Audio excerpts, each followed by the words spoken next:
એવું તે શું કારણ આપણે હાર્દિકભાઈ ને આપણી દુકાને આવીને ખોલવું પડ્યું રિક્ષાનું ટાયર? તો જય માતાજી મારા વાલા ભાઈઓ બહેનો, તો કેમ છો બધા? તો સ્વાગત છે તમારો અમારા એક નવા મિની વ્લોગમાં. તો પછી થોડી વાર પછી આપણે ઘરે આવીને જોઈએ તો રાતે કાઢીને લાવેલા હતા ઘઉં, એ પાછા હજુ ભરેલા છે ટોલામાં. ઘરેથી પાછા આપણે દુકાને આવી ગયા ને હવે થોડુંક લખવાનું છે સેમન ને 2 જણાનો કરવાનો છે હિસાબ. દુકાનેથી થોડા ઘણો હિસાબ કિતાબ કરીને આપણે આવી ગયા પાછા ગળસવા. તો પછી થોડી વાર પછી આપણો પેટનો ખાડો બીજો પૂરીને આપણે આવી ગયા સીધા દુકાને. દુકાને આવતા પેલા કરવો પડ્યો પંખો ચાલુ. એટલે બોડું હાસે કહું તો ગરમી તો અત્યારથી જ ફોડવા માંડી છે એવો. अच्छा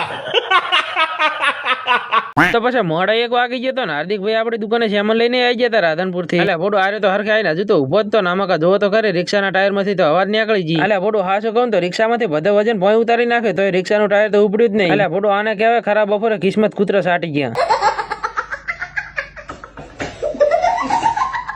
તો પછી અડધો કલાક પછી હાર્દિકભાઈ રિક્ષાનું ટાયર પંચર કરાઈ નહીં આવી ગયા હતા. હાથના પાછા 5:30 વાગી ગયા ને આપણે જવાનું થઈ ગયું પાછું મશીન બંધ કરવા. બાઇક ને ટોપ ગિયર માં રાખીને આપણે સીધા ચડી ગયા કેનાલ. એટલે બોડું હાસું કહું તો જિંદગીમાં બધું સાથ છોડે પણ આપણો પડસાયો કોઈ દી સાથ ના છોડે હો. अरे कहना क्या चाहते हो? અહીંયાથી આપણે 2 પગે હાલતા હાલતા પહોંચી જાય સીધા આપણે મશીને. બોડું મશીને જાત જ પેલ મશીન ને બંધ કરી નાખ્યું. તો પછી મશીન ને હરખી રીતે ઢાંકીને આપણે નીકળી ગયા બાઇક લઈને પાછા ઘર તરફ. હાથના પાછા 6 વાગી ગયા ને આપણે કરી નાખી માતાજી ને અગરબત્તી. આ વ્લોગ નું આ એન્ડ કરીએ તો વ્લોગમાં થોડા ઘણી મજા આવી તો લાઈક ફોલો કરતા જાજો.